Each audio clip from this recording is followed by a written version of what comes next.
narumva ndushe no gufata telefone, narumva ndushe no kuvugana n'abantu parce que nabona umengo nta kintu na kimwe mfise muri jewe nsigaraye uri vide namaze kubitanga byose je n'ai rien à donner. Kandi wamara gutora telefone ukora wishura message imwe waja kuri stat biheru yaravye yose ugenda kwikangura umaze 30 minutes 40 minutes uri gukora ikindi kintu ukoresha ama réseaux, ce qui n'est pas bien. Kuri je mbona ariyo côté négatif ihari.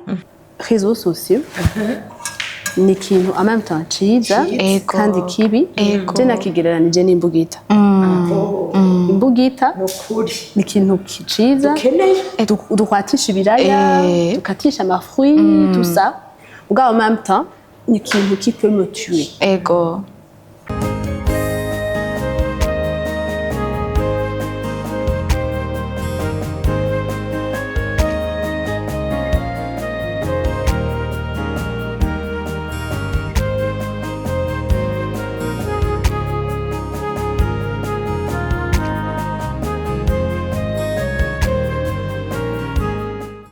Turabaramukije hano ni muri salon d'Esther, twongeye kunezerwa no kubana namwe, tunezerewe no munsi no kuba twakiriye abashitsi beza, abashitsi biteka, ngira mu urabona ko twagenderewe n'abantu bameze neza cyane. Ndababa presenta mukanya tugira dushima Imana.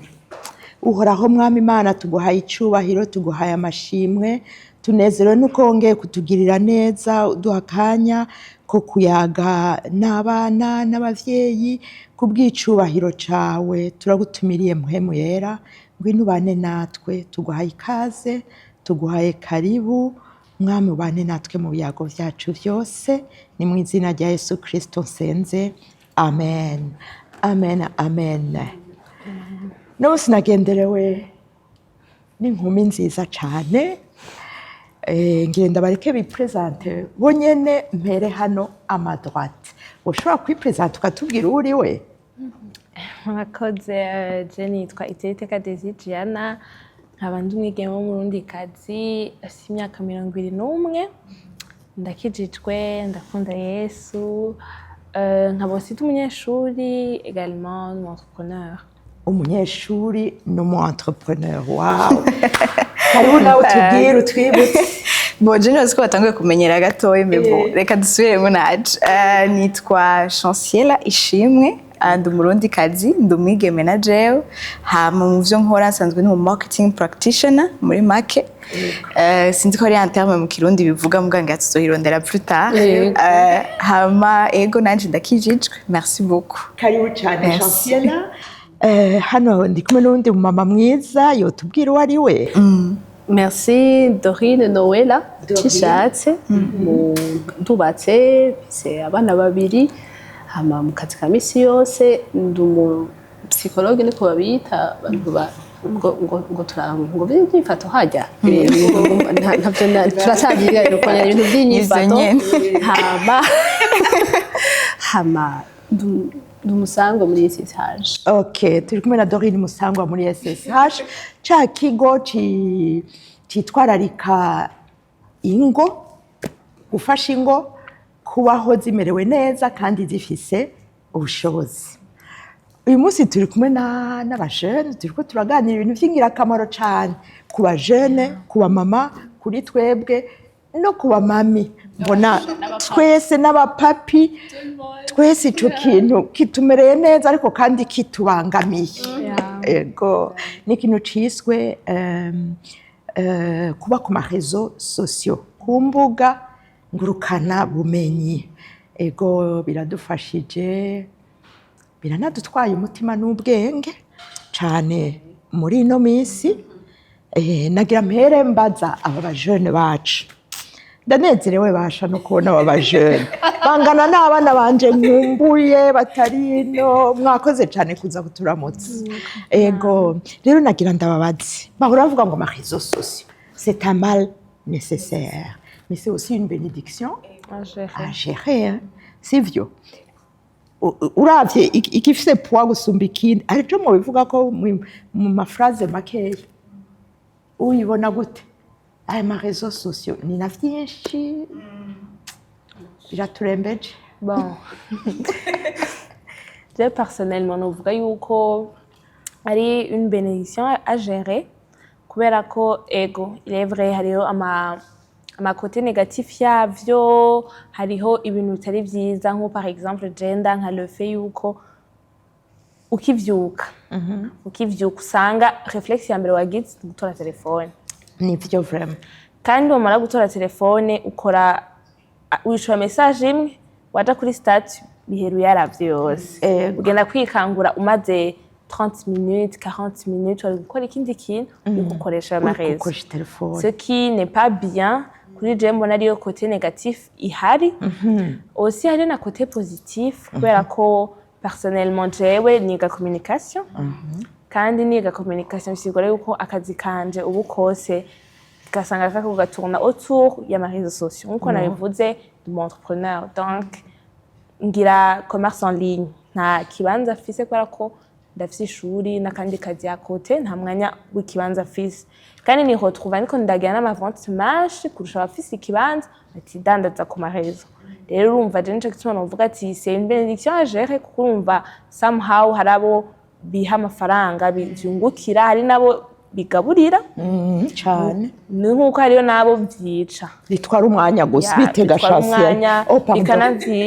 bikanabica mentalement bikanabica kuko urumva des fois usanga two twi-identifier cyane two twi-référer ku réseaux sociaux presque ku bintu vyose. Rero mpamvu novuga ati c'est une bénédiction gusa quand même à gérer. Kuri bamwe biranabaha n'amafaranga bigatuma bashikira abantu hirya no hino ku bandi nabo bikabatwara umwanya.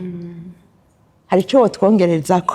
Je nibaza yuko biri nuvumenga vyabaye résumé neza kubera je no parta plus kuri cadre ya le mal nécessaire. Kuko nasanze la plupart y'abantu aujourd'hui ntituba ku réseaux sociaux parce que tubishaka. La plupart tuba ku réseaux sociaux parce que soit turi influencé kubako canke twumva umenga si tu n'es pas sur les réseaux sociaux nta handuri. Biragusiga. Donc hari ikintu dukunda kwita muri marketing FOMO, fear of missing out. Biga FOMO ni terme dukunda gukora of missing out. Dukunda gukoresha dukunda gukoresha mu nibaze ko ari ubwoba kugutakaza inkuru canke guhomba muri uwo mwanya utari ku réseaux sociaux. Ni stratégie dukunda gukoresha no mu byo turakora muri marketing. Abantu bakibaza ati two ducréer contenu ku bwabo ariko hari ico tweko turakréer muri bo. Bon, on va revenir kuri ico kintu ca kuri ico kintu ca technique. Mugabo en fait yarabaye un mal nécessaire parce que kuri Joe personnellement yavuze kuri son côté personnel. Normalement dans la vingtaine niho abandi numvaga sindi mu psychologue ngiraza kubitubwira neza muri construction personnelle niho wimenya niho gerageza kudetecta utuntu tumwe tuduconstruisa personnellement. Rero kenshi ugiye kuja kuri ku réseaux sociaux tu ne te construis pas vraiment kuko les réseaux sociaux n'ont pas été faits pour te construire. Tubivuge ils ont été faits kugira pour te projeter kugira abantu bakubone. Muga la plupart des constructions ziri bénéfiques ziba en privé. Rero comme urumva twese peut-être surtout turi muri vingtaine twakuze tubona ama réseaux sociaux tubona television tubona binibi nivyo kenshi vyadukujije rero n'abantu batazi kubaho badafise Facebook batazi fise Instagram. Donc on a une génération quand même iri kirakura ari yibakuza ikintu inkuru niho tuyikura ikintu dushaka kugira ama recherche tuyagira kuri internet. Donc ça nous a construit. Rero kugira udeconstruise ico kintu kugira ugerageze kwimenya en dehors y'ama réseaux sociaux Bara ni kibazo gikomeye cyane. Et du coup naho navuga ati ego c'est vrai ça apporte beaucoup birafacilite ibintu byinshi cyane birorosha ibintu c'est vrai ariko ça a aussi un côté négatif, ça a aussi un côté il y a un mal. Nukuri reka ndabivuge neza nukuri kandi urabuze ikintu gikomeye ama génération y'ubu akuze ari ku réseaux sociaux. Umwana à partir de 8 ans 9 ans 10 ans ari kuri ku réseaux sociaux ari no kuri intelligence artificielle. Ikintu cyose akeneye abariza ngaha ntaciruka kubaza papa ntakibaza mama nta papa na mama umengo ntibagikenewe hariho intelligence artificielle ihava ibikubwira Chancel aratubwiye ikindi kintu gikomeye pour les jeunes qui ont 18 ans la vingtaine 21 ans c'est le moment vraiment de te découvrir et de te connaître akaba arico gihe ucuba kuri ibi bintu ugerageza kwiidentifia ugerageza kwiaffirma ugerageza kurondera gusa n'abandi et finalement tu ne retrouves plus ta personnalité et ton appel ahantu harakomeye ego cyane cyo kwiidentifia en fait c'est normal que tuba je dirais influencé canke tuba dufise akantu k'aka addiction gatoye ku ma réseaux sociaux parce que l'être humain c'est un être social. Exactement. On est fait pour ça. On est fait kugira tube n'abandi bantu. C'est comme ça qu'Imana yadukreye. Rero les réseaux sociaux en fait igutuma uri kumwe n'abantu ibihumbi n'ibihumbagizi. Et ça te donne l'impression yuko uri kumwe na 1000 personnes. Numva ufise aba followers igihumbi. Umva umengo ufise abantu bagukunda igihumbi. Alors que c'est faux. Exactement. C'est digital, ce n'est pas réel. Et naho rero bico bitwikinga la psychologie y'umuntu au final. Je vais revenir peut-être un peu plus tard kuri témoignage iwanje naho vyangiriye ingaruka mbi parce que ça te donne l'impression que uri kumwe n'abantu et au final uri wenyene atamuntu numwe muri ko nakitse réseaux sociaux pour socialiser mais est-ce que finalement on socialise kare tuganira wambwiye akantu keza bigwambwiye ngo ngiki ça semble fait pour être connecté mais ça te déconnecte de tout urumva ubwo bwenge n'ingene bahiritse ibintu reka tugaruke ba Chancel ego kuri témoignage yawe watanguye kuba ku ma réseaux sociaux cyane gose nyene ku myaka ingana c'était ama réseaux sociaux sinashotse ndayabako ikintu ca mbere je pense réseaux sociaux natunze nafise nka 17 ans yari WhatsApp si vous voulez nta ma négatif barimo kuko plus n'abantu kwishure famille ubugenzi voilà wicaguriye donc nta muntu aza kwiyenseramo mu ka communauté kiwawe ni wowe uga construise ego progressivement nkaza ndabona abandi twigana bari un peu ndavuga aba jeune usanga bari hot bari ku Instagram posta kuri Facebook rero nanje nkagira iyo curiosité kuvuga ati bon nanje ndashaka kuba kuri réseaux sociaux nanje ndashaka kuba kumenya ibiko birahabera du moins ndashaka guposta amafoto et tout nanje je souffrais déjà d'un complexe de il y a self-acceptance. I don't know niba kibaho ico kintu. Sorry. J'espère que je n'invente pas. Et voilà, kwiyakira no kwiyemera. Et voilà, merci beaucoup. Rero, comme je ne m'acceptais pas déjà, il fallait que je trouve un modèle.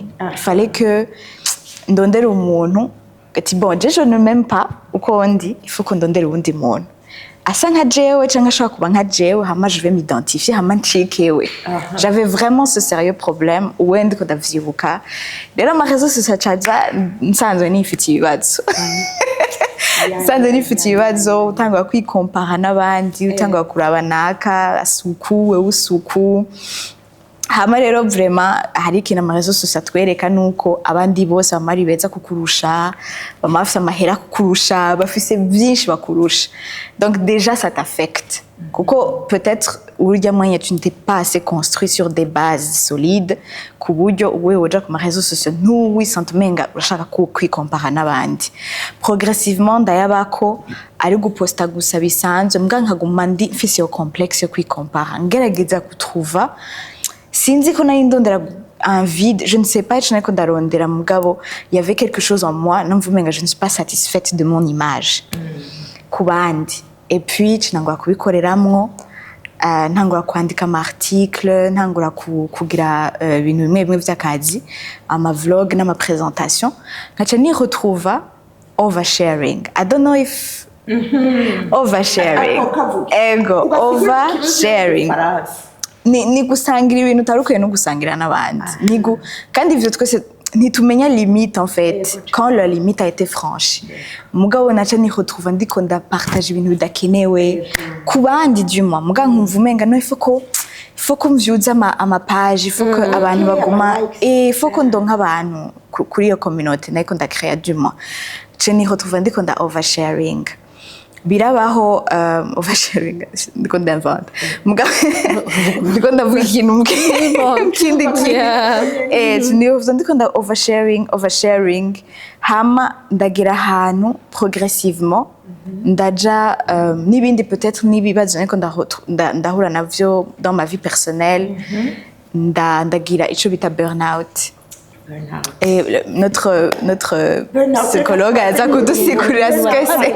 Nibaza ko ari uruhe burenze urugero. Merci beaucoup.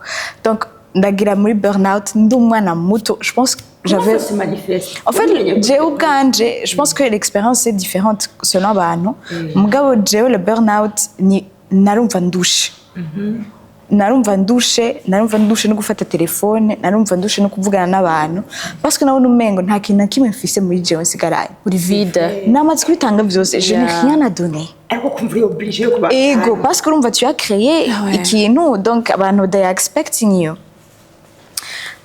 ndaja muri burnout iraba mal géré cengira ma anxiété cengira ma anxiété anxiété stress ni le terme y'ikirundi niyo ndaza ko igoye gutwa bon ntaco peut-être basigurira ego comment tu sentais en fait narafise ubwoba budafise ego le terme y'ikirundi ndaza merci beaucoup ego narafise ubwoba budafise insiguro nti urumva uyu muntu iyo ubonye inzoka c'est expliqué urabonye inzoka ndagize ubwoba mugabo jewe nagira anxiété nkagira ubwoba bw'ubuzima nagira ubwoba bwa sur mon futur ntashobora gusigura igituma ngize ubwo bwoba cenza rero bien sûr ça n'était pas traité kuko urabizi abarundi ntidufise ico kintu non cenangura rero une fois cendagira ma crise d'angoisse ça se manifestait comment ma crise d'angoisse yanje ça se manifestait mu kugira ubwoba donc nashobora mvuye ku kazi peut-être nkashika muhira nkumva no turika nkarira hama ndiko ndarira nkumva ko mbuze impemu hariho n'abaraba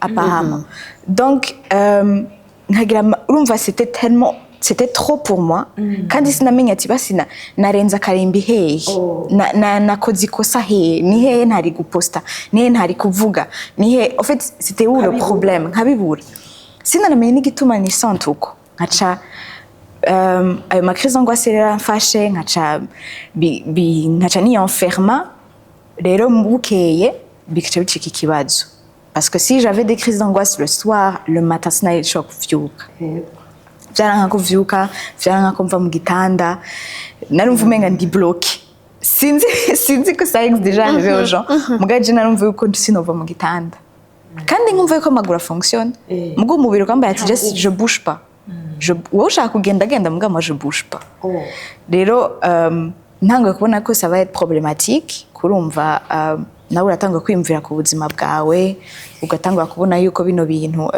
quand même tu vas pas vivre ta vie muri cycle vicieux cindarondera de l'aide cinangwa kuja kurondera thérapie ndaja muri thérapie ico gihe nitwashotse dutangura kuvuga ku ma réseaux sociaux muri thérapie ariko plus en fait yambara ati fata umwanya wawe apana kuruhuka parce que c'est un terme dafise je mba numva mega c'est très ntaco kuruhuka bisigura ikintu kuryama no kwicara no kugira iki fata umwanya wimenye fata umwanya passe du temps avec toi niba hari ikintu uri kuriyumvira candike andika ama emotion yawe sors fais du sport genda uri wenyine ahantu tambuka gira ka marche donc atangura en fait kunyereka yuko bien que nabone umenga ndiko ndakonstruiza ikintu au final nta kintu kimwe ndiko ndakonstruiza muri jewe parce que nta mwanya mfata yo kwicarana na Shasha ndamubaza Shasha ameze gute wiyumvise gute ta journée a été stressante gute dis-moi plus et élaborer sur ces émotions en fait hama plus je me construisais plus il y a mes réseaux sociaux qui fait impact kuri jewe parce que nabone umenga ya plus important il y a beaucoup plus important que comme à likes comme à followers comme à sharing que ko mvugwa hanana ko bambona ukuntu parce que urumva none umengo bino bintu si je ne fais pas attention n'ukunyica vyonyica twarabivuze la dernière fois le mental health quoi jeune c'est devenu risqué c'est dangereux même vyarabaye ibintu biteye ubwoba n'abavyeyi je pense que bataréalise à quel point biteye ubwoba chez nous les jeunes je dois duga ma conversation n'aba jeunes on en parle il y a ma burn-out il y a ma dépression il y a ma suicide thoughts urumva nk'ivyo bibwiye umuvyeyi w'umumenga comment ntacubuze ufise icayi kibazo kandi ico ni kibazo gihari cyane ndashobora kubaza aga question gatoyi ico gihe cose wakirijwe ryari nakijije en 2000 ego narinzi imana naho vyaba more confusing for me kuko urumva baratwigisha muri eglise que vyizigiro vya kazoza la foi donc naho c'était encore plus dur. Comment ça ne marche pas? Comment la foi ne marche pas avec moi? Naho rero urumva c'était problématique ko ntahura igituma naho je pense que j'ai pris plus de temps yuko batraiter parce que naho numenga peut-être na madaimoni peut-être na none wimvire tu na madaimoni woba waragiye kuganiriza pastor je gusengerwa kugira waravyimviriye navyo twaragize ma conversation turagira ma écoute mugani na pasteur banje nibo bamwe bambwira ati nje muri thérapie et donc heureusement narabaye accompagné n'abantu bari quand même un peu sage batambara ati kama tugusengere na madaimoni birahera qui ont pris le temps yo kunyumviriza parce que je pense que nikindi merci d'abord yuko ivuga na ma church yacu ntari équipe kugira traiter la plupart du temps ntari équipe kugira traiter les problèmes simvuga ma terme des soucis d'ordre psychique ntibari équipé bavuga plus spirituel ugize ikibazo senga ego alors qu'il faut vraiment détecter les portes d'entrée kubera ivyo biragushikira hama imiryango ikuguruka et finalement ça devient vraiment un problème spirituel nagira ngo tubanze dusome ijambo ry'Imana ngaha hari ijambo ry'Imana riri mu Migani Proverbe 4 ku murongo wa 23 uko tuganira niko naryumvise que umuntu araba ku marezo sociaux nkuko na Diana yatubwiye ubizindukira ko bugica nico cambe ni kuvuga ngo nivyo bikugaburira nivyo biformata bwa bwenge bwawe nibwo bigaruka bikaguha une autre personnalité ukiretrouve urundi muntu ku buryo warinze kugira vraiment des rendez-vous avec toi-même pour te retrouver toi-même kugira nawe usubire witore wimenye rero iri jambo nshaka ngo turisome mu Migani 4:23 havuga ngo rinda umutima wawe kurusha uko worinda ikindi cose kuko ariho ubugingo bududubiriza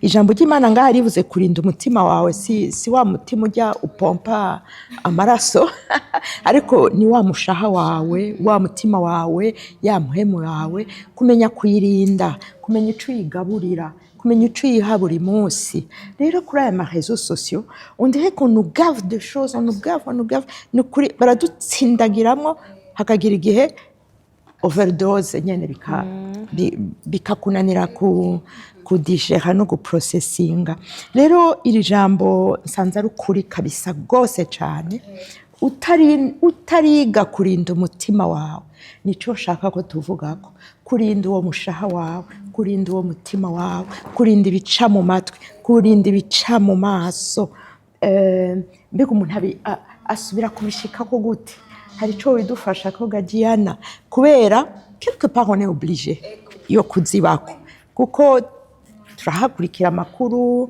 turahigira harimo ariyo bya bintu vyiza twavuga ko hariho n'imigisha ariko urumva uri ngaho ukamenya ati sinavansa ngo ndenganaha ngumaha ndumva harimo nyene intambara n'ubwenge budasanzwe okay. Par contre sinabwo ndatangaye rwose n'ibishashavuze gusa sinari nzi yuko kubera ko ego nk'uko bivuze on est des êtres sociaux utegerezwa kugira iyo sentiment d'appartenance, kumva yuko hari ahantu wapartena, kumva yuko abandi bari ku marezo we ko kutari ku marezo, kumva umenga uri bizarre. Perdu. Ya. Rero je noze yuko j'étais plus comme Chacha, gusa jaho vyagi ndavyitingira kumusova nuko asha ndeho ku fierté yanje nayireho ko. Rero bisigaye ko fise fierté indusha uburebure. Finalement yaraguprotege. Nawe numva umenga yasho genda ku marezo avuga ngo bacabona yuko mfise aga quelconque problème ya self confidence amaca bamfatira ya asha naca niyelwanya kuja ku marezo sociaux kandi finalement bagaca badetekta yes nabona umenga ni faiblesse iguma igusunikira kuri ayo yeah nabona umenga c'est se mettre à nu devant eux kandi se mettre à nu devant des personnes batakuzi kandi batagushakira ni neza naca numva umenga sisha wapi ziza wanashaka guprovoka harcèlement donc ama commentaires ari négatif donc araza kukwafecta d'une certaine manière amocu bice bikudetruise numva umenga noba ndabahaye accès kuri jewe hama noba ndanabahaye na contrôle yo kugira ico bashaka rero somehow nacavuga ati nzora ivyo abandi baposta jewe nta kintu na kimwe cyo nzoshira hanze. Rero umwanya umwe naciye mbona yuko ni kubera ko nari niyizi nzi aho ngwaye rero naragerageza kuhaproteja. Nico gituma ntigeze ni expose cyane ku marezo kandi Imana ishimwe yuko après narakijijwe ndamenye ico ndi ndamenye uburi estime de soi iraduka là niho naciye mbona yuko maintenant je peux utiliser les réseaux sociaux sans risque yuko bihinduka ikintu kibi. D'accord. Kandi hari akantu bakunda gurepeta ngo ne croyez pas tout ce que vous voyez sur les réseaux sociaux. C'est vrai. Tout à fait. Rero ako kantu n'ukuri narakagendera koko nabona umenga bagiye ko baraposta ku marezo ils le font juste kubera amaso yacu pour les likes pour les vues. Honnêtement si vyo babayemwo si co bari nico gituma j'ai eu une relation il est un peu détachée voilà détachée na réseaux sociaux nico gituma umwanya umwe nta kintu kibi gose camviriyemwo ni juste yuko naragerageje kuzitourna mon avantage. D'accord. Ya nkuko kuntu sigaye ngira commerce nkagerageza kurondera soit aba client kuko nasanze yuko nibaze ko ari iyo peur ya marezo des fois nkitangura commerce bitadekora kuko numva umenga ngire bisembetse ngurire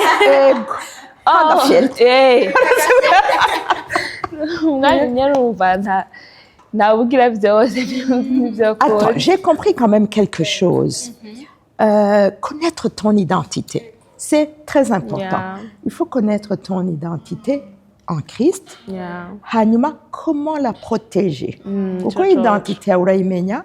Mugabo en subissant les influences qui wagira guprotéger umutima n'ivyo wakira vyose, identité yawe igatakara, igahungabana. Il faut vraiment connaître ton identité. Kandi ukamenya ko bagukunde canke ntibagukunde. Hariho Imana. Rya jambo muri Ezayi 43 rivuga ngo ndakuzi nakumenye kera ndakuzi mu izina ryawe kandi ni jewe ndakurinda. Naho uca mu mazi amazi ntazokurengera. Naho uca mu muriro imbeho z'imiriro ntizizoguturira. Iyo umaze kubimenya, tu ne recherches plus la validation des gens. Kubera kenshi kuri ajya amarezo les gens recherchent la validation des autres. Ama views. Kandi uno munsi zapungutse ejo usara ugacushira amafoto noneho wagize gutya wakuye impuzu wagize iki akanyene gashobora gutuma viewers ziduga. Noneho numvise ngo baranabahemba iyo ziriko ziraduga donc on fait tout ngo ziduge hama nawe wironkere amafaranga. Ico ni kibazo gikomeye cyane. Madame la psychologue yacishijemo akantu ka harcèlement. Duhora tumva bavuga ngo cyber harcèlement. Est-ce que tu as déjà subi ça? Personnellement, non. Kubera kurumva ndagerageza kuti-exposa. Ngo uruvyumva? C'est quoi le cyberharcèlement? Je pense que abari bon Jay aho nta mujene w'umurundi ndavyumva bimaze gushikira ama information makenye no afise nayo peut-être noba narabonye soit sur des vidéos qui en parlent ou même des films. Cyberharcèlement nibaze yuko ari le fait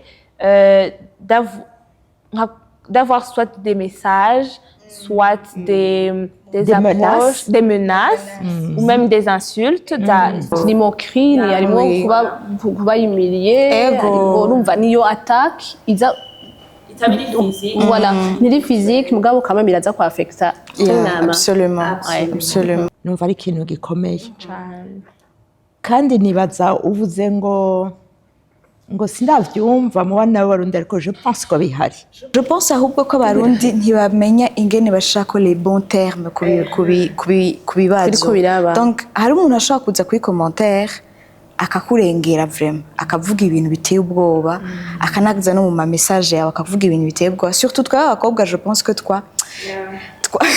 turazi ngene tubirelativiza. Je sais pas comment on a fait mugari igihe umuntu akubwira ikintu normalement ça c'était du cyberharcèlement kugaruka à chaque fois kumbara vya bintu nyene que tu me harcèles que tu kundondera comment stalk me on social media yari kwiye kuba cyberharcèlement muga twebwe cause de notre culture yukwigumizamo ibintu yuku parce qu'on veut pas kubivuga ujumenga tuko tubivictimiza il faut qu'on je trouve les commentaires négatifs alors que la ligne est vraiment fine entre les deux. Entre un commentaire sindabikunze et un commentaire de kohura no kwereka. Kandi abajene bacu no mu Burundi ndazi benshi bihora bishika vraiment kubera abantu bari permita kuvuga baravuga amajambo mabi amajambo akazi no kuretse yuko bitwara imitima ugasanga byose usigaye ubikora pour plaire akamakiage akarouge à lèvres ukagura kugira la prochaine vidéo izobitesa gusumba n'agashati ukagura wiyumvira la prochaine vidéo parce qu'on recherche la validation là-bas. Urumva kutimenya urecherche sa validation atariho gutebuga subisa iyo harcèlement wa muntu ajejwe mbega batubwiye ngo neki vyinyifato ego tuvuge ku ba jeune tuhafe dushika no ku ba mama no ku ba nyokuru n'abapapi mbona nabo nyene bibarembeje hari ico bitubwirako comment se protéger de ça tout en restant quand même de façon modérée, niko novuga équilibrée. Mbere aho nise intango personnellement ni kimwe mwaherako ko réseaux sociaux ni kintu en même temps ciza kandi kibi je nakigereranije n'imbugita. Imbugita ni kintu ciza dukwatisha ibiraya dukatisha amafruits tout ça. En même temps, ni kintu qui peut me tuer. Ego. Donc, kiba ciza, pas parce que ari ciza, mugabo par rapport au gikoresheje. Tout à fait. Je nka c'est les fruits, kuto yabaye utile. Ego. Kandi ntebe umuntu nkoresheje kuto, yabaye ikintu kibi. Exactement. Donc, réseaux sociaux je nozigeranya n'ico kintu. Je nsimbira kuri ico waruhejeje kuvuga rero ca gute ndinda mutima wanje vyose biva ku kintu yavuze ca identité na wakivuze kumwe se mwakivuze ko identité normalement ikosa rikogwa nuko twebwe dukoresha les réseaux sociaux tugiye kurondera notre identité kandi twategerezwa kugenda tuza dufise déjà notre identité. Wow. Bon, c'est simple. Réseaux sociaux ni gikoresho ndabaha akarorero kuto umwana wanje wasiza sishaka kumupermettre kuyikoresha kubera iraja kumukubita umukata pour l'aider ndaja kumubwira nti kuto hajya bayikoresha uko ngaha harakarishe kandi ugize uku urakomeka. Je dois l'aider à comprendre ni gute uwo muntu ikintu gikoresha hama abita uko akura agatahura l'importance ndamubwira nti urashobora kunkatira icyo gitunguru parce que je sais que maintenant niyagenda araja kumenya ati iyi ni imbugita gutya irakata umuntu gutya irakora ikintu ciza nivyo ndiko ndavuga kuba kwigisha umwana kuva ari muto kumwe nakoresha imbugita ni ukumuha we connaissance ndagishije muri ibi iwacu rero identité qui suis-je dinde nitwa Dorine quelles sont mes qualités quelles sont mes forces mbega Imana inyitiki yampamagaye ngo mbiki yahinduye iki mu buzima bwanje est-ce que je dois ressembler à tout le monde je dois me comparer non ugira afise utilité nanje dinde mufise kimadi donc je construis ivyo bintu pas muri réseaux sociaux ndabikonstruiza mu bandi mama yarambwiye ijambo ry'Imana rirambwira entourage irambwira biraza gutuma mvuga nti maintenant réseaux sociaux rero ndayikoresha gute hari ikintu numva Imana inyitezeko reka nkoreshe iyo façon turimo donc Imana ifite ikintu inyitezeko est-ce que la société irafise ikintu ibuze jewe mfise nka capacité nka talent nka don ngira nkoreshe pour atteindre abantu benshi reka ngende gutanga buno butunzi alors je suis armée gute ntihazobura abantu bangirira nabi ya harcèlement ntizobura mugabo je sais comment me protéger parce que je sais déjà qui je suis d'accord mon identité iri construite kandi iri kwirabandanya yubakwa kuko ndazi ko ukuvyubaka hari abantu turi bari autour de moi des amis des parents des livres que je donc soma abantu nahisemo kumviriza nahisemo pana kugira mugabo n'abantu bahisemo kumviriza kuko nzi ko bo bafise ikimazi bubaka ca kindi nzi ko kimeze neza donc là sanzwe ndiko ndabaforme cangenda nkakoresha rero réseaux sociaux kugira nshikire abo ntashobora gushikira 2 kugira abo nshikiriye nshobore kubaha nabo bampe ibyo nzi ko bikenewe kuko ndazi gutria exactement 3 ariho les informations donc naza gukoresha AI kugira ngo kino kintu ntaco ndabona nabuze igitabo les recherches et tout ça kugira bimfashe il y a une protection yavuye muri ya connaissance nzamfise nuguruye nkabona image mbi iza kumpusa muri pornographie j'ouvre pas parce que je sais déjà que c'est mal c'est ça iyo nuguruye nkatangura umuntu ariko aravuga de n'importe quoi je veux fermer uwo muntu siniyabona kuri we je laisse parce que le commencement yabaye nziza je construis mon identité je cherche pas à construire mon identité pour kuja mu réseaux sociaux c'est ça donc le danger en soi niyo donc on va vous dire 8 ans oyaye dutangura kumwereka eka office y'unane kugira mbe ndakora akazi acagira aramusaba igumi araza kubara kutayimuha yacarira tout ça kubita banyina kubigira acakura abandi bose bari exclu tout à fait ubwo nibwo buzima tout à fait wowe umwanya wari kumuha bya bindi byubaka tu n'es pas là tu n'étais pas là acakura à 18 ans agacaja guhiga ico yabuze ntiwakinyimye ko rubishaka nawe ntavyo waruzi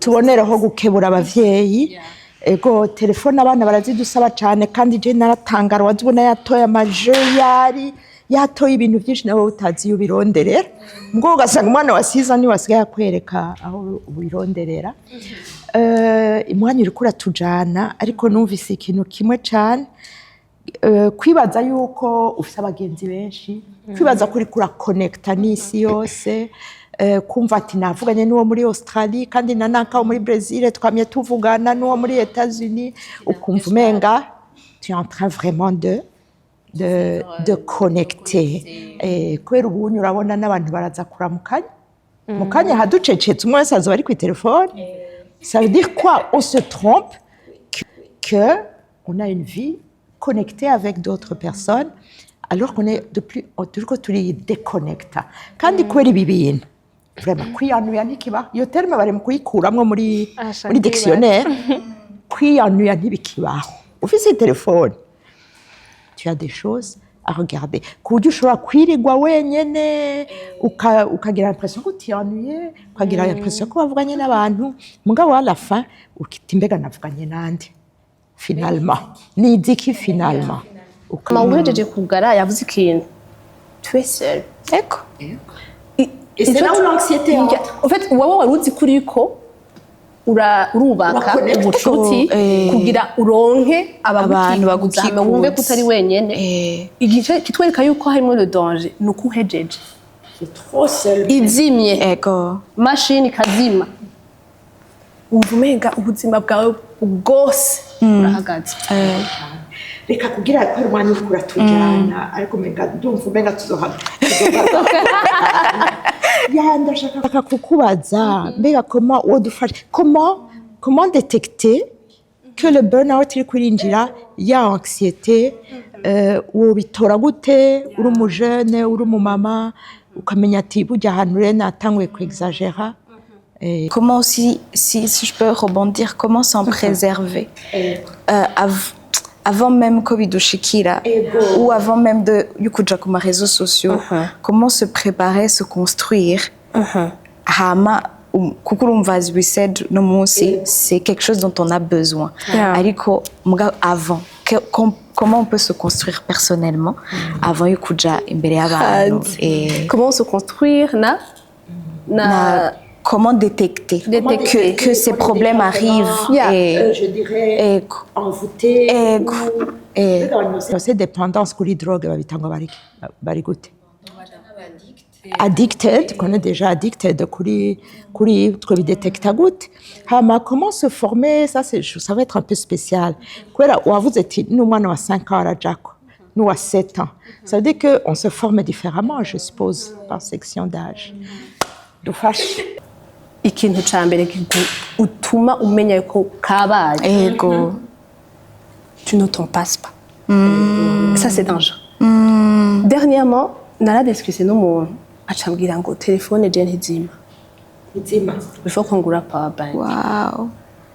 Qu'est-ce qui se passe? Ndagerageza kumubaza gushika ndekuvre yuko igituma itazima nuko ntashaka kwiyumvira sur wenyene. Ni façon de fuir. Voilà.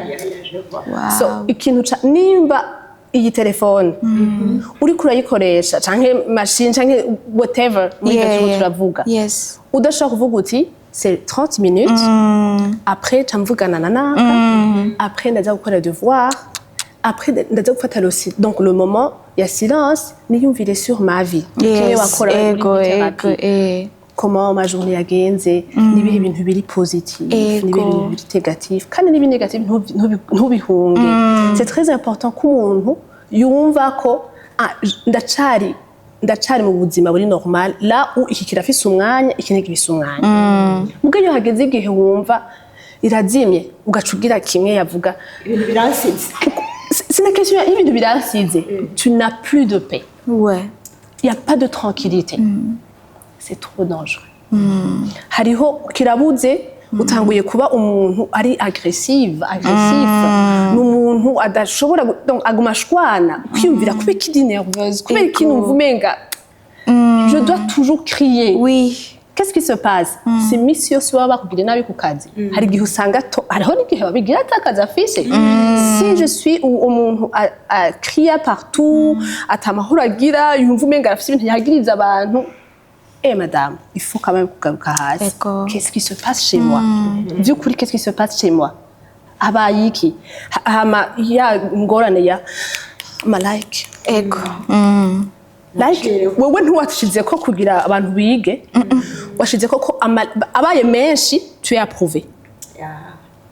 Comment yumvirize wumve je suis à la recherche de quoi exactement? Shaka kwigisha canke ndiko ndirondera ndi à la recherche de l'amour ukiyumviriza est-ce que je suis à la recherche de l'approbation de l'amour de la popularité toutes ces choses zirakwereka nukuri bino bintu ndiko ndakwiye kubanza guhagarara nkabanza nkatreta jewe nyene nkagaruka kuri kimwe kwaje kuvuga ca nagiye ko kare hari ikintu ntari bwaheze gukora canke reka ngarukirize ngaha mbanda ndabigire mu parallèle ndagira connaissance de soi ndiyubaka mugabo hamwe ndabandanya ngaha ibi bikamfasha kudetekta ndacafisa akandi kagorane kanako nereka ifu ko ndagatreta kubera ntidusha kuba parfait kantu kangana gutya les problèmes zozikoma ziri ngaho donc sur ce point novuga nivyo raba mbega tu peux t'en passer raba mbega ndatekanye mbega sifise ibintu vya colère iri excessive mbega sifise yo tristesse yo anxiété ndabihevye mbega sindi ya la recherche y'ikintu kanaka mbuze ntategerezwa kuronderera ngaho reka ngarukirize ngaho kuri iyo point ica kabiri cari comment se construire avant maintenant kugira avant ou pendant qu'on est déjà dedans tugaruke kwikonstruiza ni vyinshi se construire nibaza ko ari toute une vie mugabo quand même hariho nibaza ko twovuga les bases no musi zike base nibwire ngire n'abandi bavyeyi bagenzi banje turafise horo nini Imana yaduhaye yatujeje muri construction y'abana bacu ya identité y'abana bacu iyo bifiriye ngaho make sure uri kura créer une bombe à retardement rimwe bavuga none wabuze iki narakubuze c'est simple tu n'étais pas là kandi igihe Imana yakuma ntiyashaka kumpa ibiharage pamu yo bizana muhira wowe udahari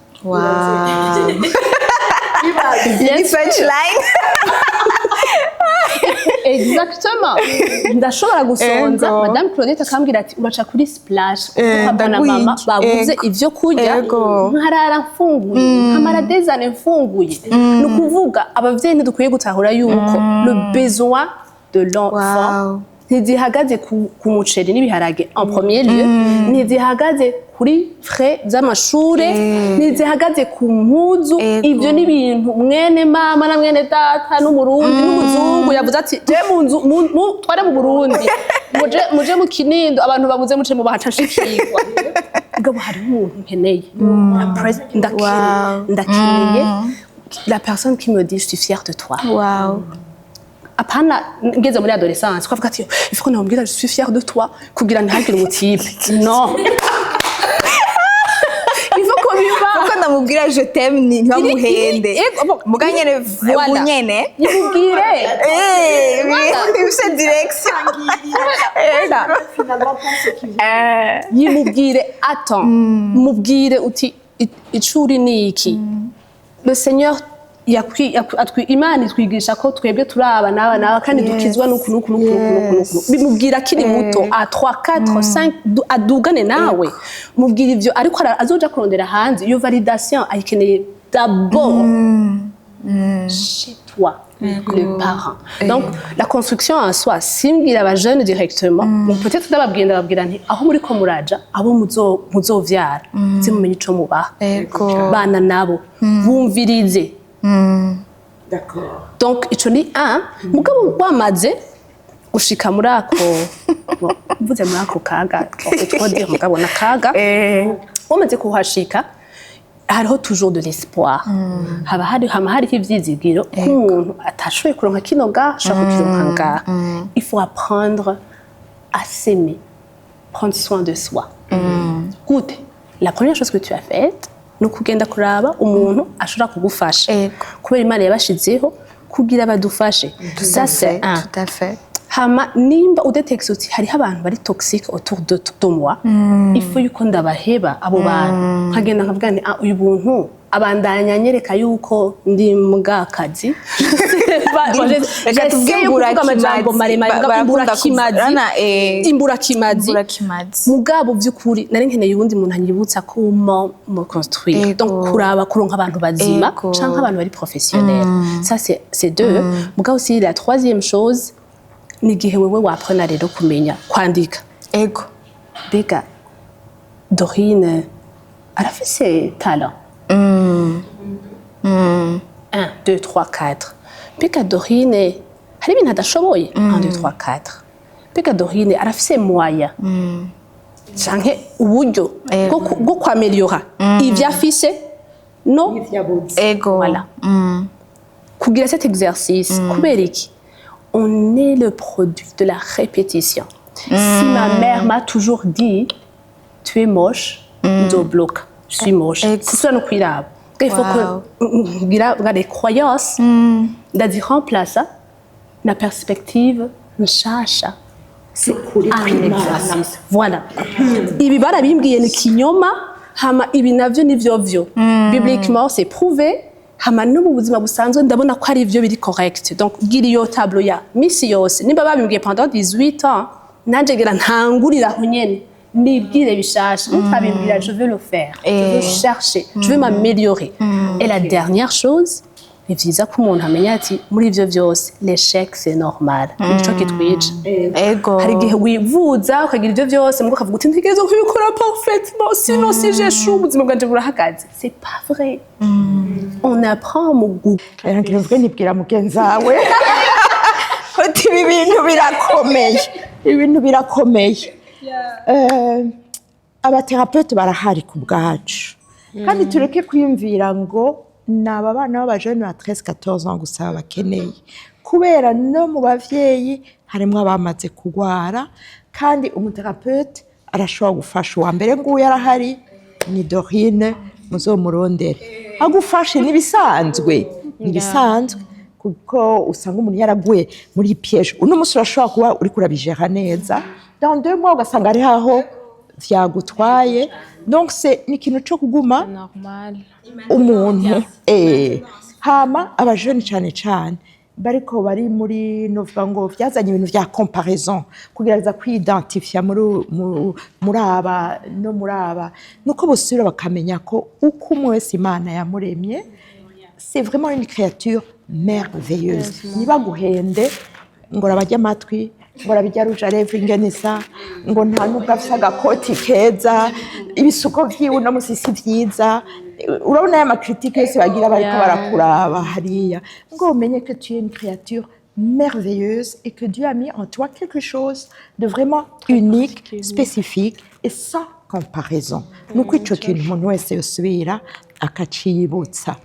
Imbere ko tuzobandanya kuganira nagomba guheraheza nsomera ijambo naryo ryaje mu mutima riri mu Migani 16 verset 32 igice ca kabiri kivuga ngo iki ngo kandi uganza umutima wiwe aruta unesheje igisagara. wow Urabona unesheje igisagara gushobora kuganza umutima wawe nawe waruzi iyo verse uyifise mu Gifaransa mu Congereza mu cuka dusomera verset 16:32 et voilà c'est la partie B hein shaka utangurire kuri A hama insista kuri B 16:32 mu Congereza canke mu Gifaransa peut-être donc ni proverbe 16:32 c'est ma version est différente kanangure mu Gifaransa le héros véritable ni version fils le héros véritable est celui qui vainc sa colère. Il vaut mieux être maître de soi que maître d'une ville. Il vaut mieux être maître de soi que maître d'une ville. Quand avuge mu Congereza it is better to be patient than powerful. It is better to win control over yourself than over whole cities. Ni kuvuga ngo iki reka turondere kuba kwimetriza kuproteja n'imitima yacu rya jambo ryatubwira ko turinda imitima yacu kurusha ikindi kintu cyose. Murakoze cyane ibi bintu ni birebire turatubise byinshi tuganira twizeye ko muzogaruka kuturamutsa kandi mwagize neza cyane. Imana ibahezagire. Dusabe psychologue dusenge. Yeah. Merci Jésus kuduha opportunité yo kuganira n'abandi bantu bose ko baratwumviriza kugira ngo dushobore gusangira ibintu bitubakiye waduhaye nk'ubutunzi mugabo le diable yamarika arabikoresha kugira ngo tubikoreshe nabi bitwice. Twariko tuvuga kugira ngo utwungure ubwenge hanyuma dushobore kubikoresha correctement. Kuno butunzi waduhaye udufashe kwagura ubwami bwawe. Ibi tuvuze hamwe hogira uwo bifasha umwe canke babiri twese hamwe duhaguruke nk'ingabo tugende tubikoreshe ha mu bwami bwawe bwaguke izina ryawe rimenyekane ube glorifié Seigneur ibitunaniza twariko turabivuga tuvuga ama stratégie mugabo wewe ni ushitsa kino gikorwa mu buzima bwacu cyo guhinduka c'est toi qui transforme notre intelligence mu buryo bushasha mwana ubikore zobukoze bisigaye ubane natwe uhezagire abakoresha kino kiganiro twese duha amahoro yawe utwagurira imbibe udushoboze kugera aho wifuza ko tugera kugira ngo ubwami bwawe bushizeho kwaguka ku giciro cya Yesu Kristo amen amen, amen.